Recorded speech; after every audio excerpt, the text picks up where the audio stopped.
Dans un futur proche, face à une double crise écologique et de survie, la technologie humaine a pris un tournant monstrueux. Le développement massif des technologies génétiques et la fuite de virus et bactéries ont plongé le monde entier dans un âge sombre. Les germes ont tué les plantes et animaux comestibles ainsi que la majorité de l'humanité. La société humaine survivante a régressé à un stade primitif. Une poignée de dirigeants contrôle des villes appelées citadelles et s'accapare la majeure partie des ressources. Le reste de l'humanité survit tant bien que mal autour des citadelles. Pour se nourrir, ils sont contraints d'échanger le sang des enfants contre de la nourriture avec les riches de la citadelle.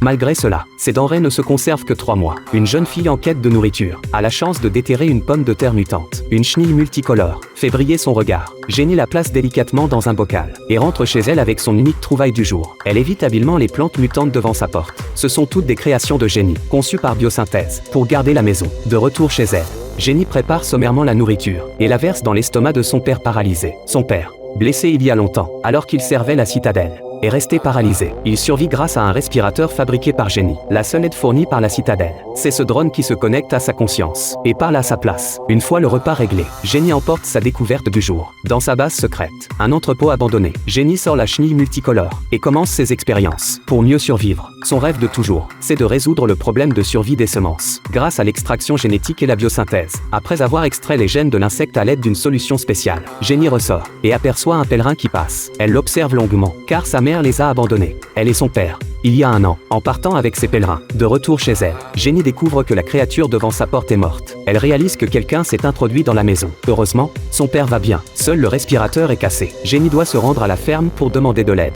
Arrivée à la ferme, Jenny rencontre le propriétaire, John. John élève un groupe d'enfants qu'il utilise pour échanger de la nourriture avec la citadelle. Jenny s'avance et interpelle John. Elle prévoit d'utiliser son propre sang pour négocier avec John les cultures bactériennes dont son père a besoin pour survivre. Mais une fois le prélèvement terminé, John jette Jenny dehors sans ménagement. Jenny doit se débrouiller seule. Elle se rend dans l'arrière-cour de la ferme et profite que tout le monde soit distrait par le drone pour se précipiter dans la pièce où sont stockées les cultures. Après avoir réussi à prendre les cultures dont son père a besoin, elle se dirige vers une autre pièce où pousse la nourriture et emporte au passage quelques graines. Le lendemain, elle montre les graines à son père. Apprenant que Jenny les a volées, son père lui ordonne sévèrement de les rendre. Dans le feu de la dispute, Jenny s'enfuit. Furieuse, arrivée dans la forêt, Jenny découvre soudain une jeune fille blessée.